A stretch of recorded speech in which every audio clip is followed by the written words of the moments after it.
ॐ श्री सांब शिवाय नमः। ॐ श्री गणेशाय नमः।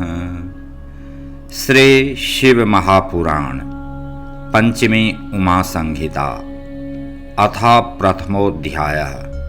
पहला अध्याय। पुत्र प्राप्ति के लिए कैलाश पर गए हुए श्री कृष्ण का उपमन्यु से संवाद।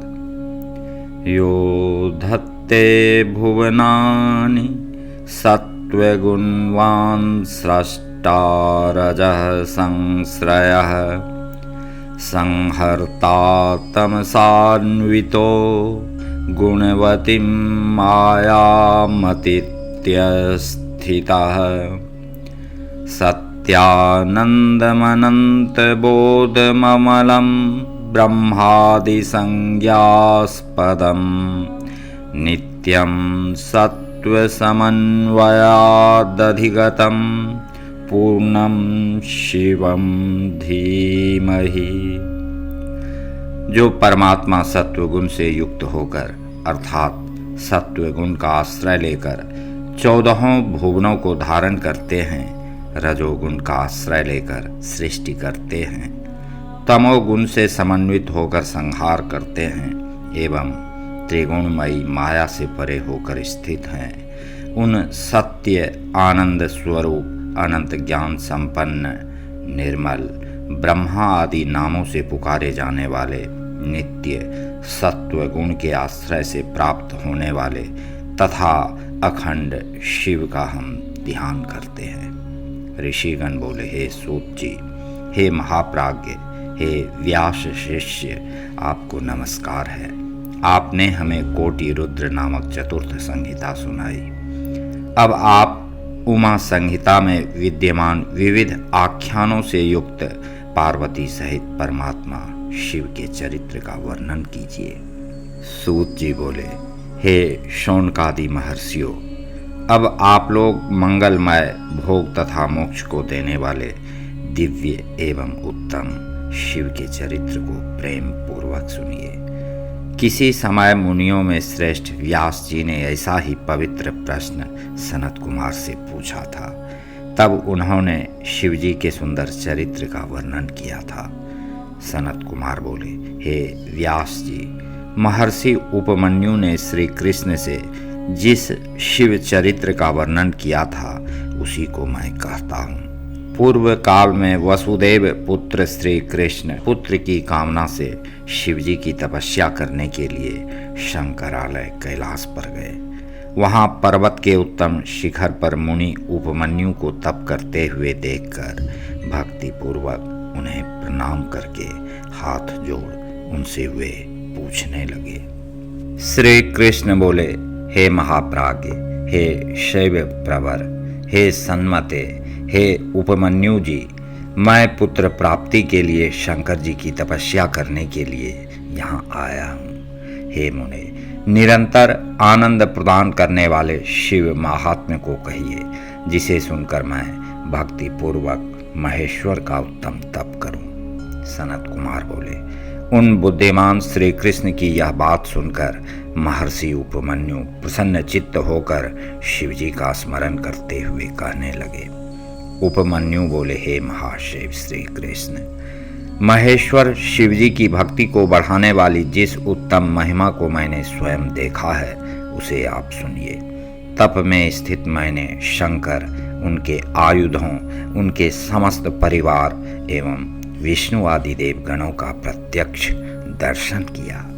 मैंने देखा कि वह पाशुपत 3 फलकों से शोभित शाश्वत सौख्य का हेतु और विनश्वर एक पादात्मक विशाल दाढ़ों से युक्त मुखों से मानो आग उगलता हुआ, सहस्रों सूर्यों की किरणों के प्रकाश से देदीप्यमान, सहस्त्र चरणान्वित, अनेक नेत्रों से युक्त तथा सभी प्रमुख आयुधों को अभिभूत करता हुआ भगवान शंकर के समीप में स्थित है, जो कल्प के अंत में विश्व का संहार कर देता है, जिसके लिए इस चराचर त्रैलोक्य में कोई भी अवध्य नहीं है। भगवान महेश्वर की भुजाओं से छूटा हुआ वह पाशुपत चराचर सहित संपूर्ण त्रिलोकी को शीघ्र ही आधे पल में दग्ध कर सकता है, इसमें संदेह नहीं है। तप में स्थित मैंने रुद्र के समीप में विद्यमान अविनाशी उस गुह्य अस्त्र को देखा, जिसके समान तथा बढ़कर कोई भी अस्त्र नहीं है। उन शिवजी का सभी लोकों में शूल नाम से प्रसिद्ध जो विजयास्त्र है, वह अत्यंत उग्र है, समस्त शस्त्रास्त्रों का विनाशक है और जो संपूर्ण पृथ्वी को विदीर्ण कर देता है, जो समुद्र को सुखा डालता है और जो संपूर्ण नक्षत्र मंडल को गिरा देता है, इसमें संशय नहीं है।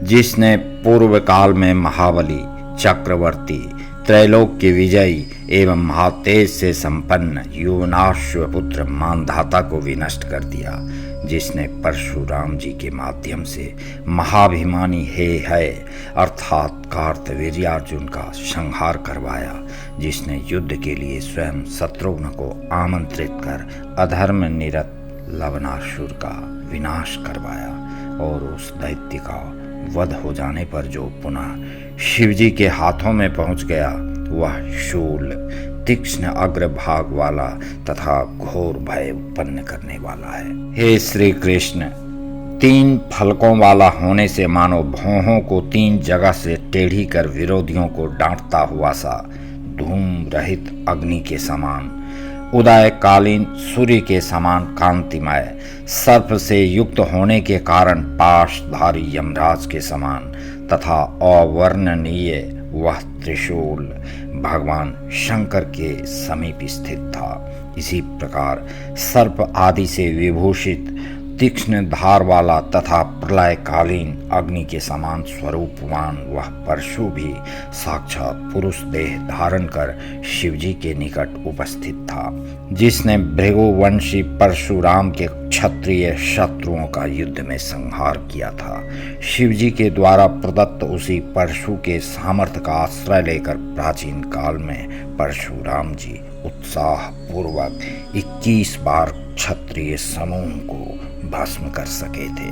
इसी प्रकार व्यापक स्वरूप वाले 1000 मुखों से युक्त 1000 भुजाओं, नेत्रों तथा चरणों वाले करोड़ों सूर्यों के सदृश कांतिमय त्रिलोकी को भस्म कर देने में समर्थ तथा पुरुष शरीर धारण कर वहां उपस्थित देव स्वरूप सुदर्शन चक्र को भी मैंने देखा। पुनः मैंने अति उज्ज्वल 100 पर्व वाले तीक्ष्ण तथा उत्तम वज्र को, प्रदीप्त कांति वाले तथा तर्कस सहित पिनाक नामक धनुष को और शक्ति, खड्ग, पाश, महाकांतिमान अंकुश, महान दिव्य गदा तथा अन्य अस्त्रों को भी वहां स्थित देखा। मैंने लोकपालों के इन अस्त्रों को तथा अन्य भी जितने अस्त्र हैं, उन सभी को भगवान रुद्र के पास में स्थित देखा।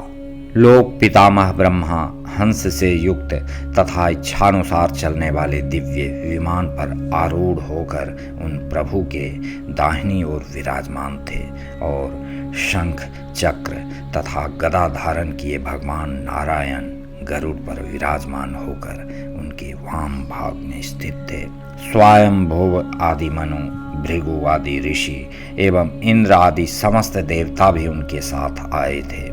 मोर पर सवार कार्तिकेय शक्ति तथा घंटा धारण करके देवी पार्वती के समीप दूसरी अग्नि के समान स्थित थे। नंदी त्रिशूल धारण करके सदा शिव के आगे स्थित थे। समस्त भूतगण तथा विविध मातृकाएं भी विराजमान थीं। उस समय वे सभी देवता महेश्वर महादेव को चारों ओर से घेर कर उन्हें नमस्कार कर अनेक प्रकार के स्तोत्रों द्वारा उनकी स्तुति कर रहे थे। इस प्रकार जगत में जो कुछ भी दिखाई देता है अथवा सुना जाता है, वह सब भगवान के पास देखकर मैं अत्यधिक आश्चर्यचकित हो गया। हे श्री कृष्ण, मैं इस शिवाराधन यज्ञ में अत्यधिक धैर्य धारण कर हाथ जोड़ करके नानाविध स्तोत्रों से उनकी स्तुति कर परम आनंद में निमग्न हो गया और शिवजी को सम्मुख देखकर श्रद्धा से युक्त हो आंसुओं के कारण गदगद वाणी से मैंने विधिवत उनका पूजन किया। तब अत्यंत प्रसन्न हुए परमेश्वर सदाशिव ने हंसते हुए प्रेम पूर्वक मधुर वाणी में मुझसे कहा, हे विप्र, मैंने बारंबार आपकी परीक्षा ली। आप भक्ति से युक्त तथा दृढ़ हैं। मैं आपको अपनी भक्ति से विचलित नहीं कर सका। आपका कल्याण हो। अतः हे सुव्रत, मैं बहुत प्रसन्न हूँ। आप संपूर्ण देवगणों के लिए भी दुर्लभ वर मांगिए, आपके लिए कुछ भी अधेय नहीं है।